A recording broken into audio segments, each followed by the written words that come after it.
It may come as quite a shock to some parents to suddenly discover that the child you might have dropped off at school or seen go to school actually hasn't been arriving there and has been playing truant.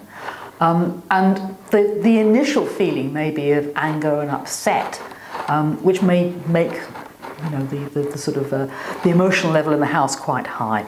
Very important, I think, to take a deep breath, calm down before you actually approach this. Because there's always a reason why children bunk off school. They're not just doing it for the fun of it, particularly if it's persistent truancy.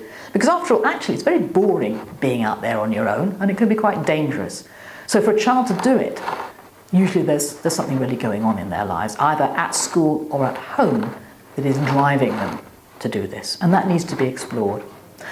For a start, look at your own life, what's going on there.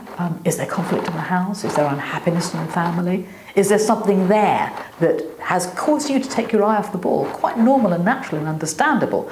But maybe your child is, in a sense, acting out the misery in the house, and that's why they're behaving this way.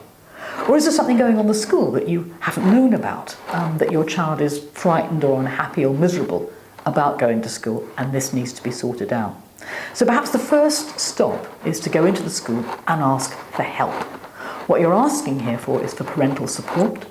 You might like to explore the idea of having a parent-school contract. And what this means is you settle down and you actually sign a form that says you will do your best to get your child into school.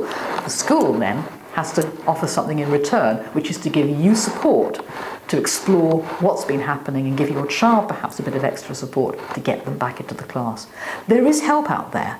It's about exploring it and recognising this is not really somewhere where you ought to be arguing and being angry. It is a situation where you need to ask for help and support because it's there for you both.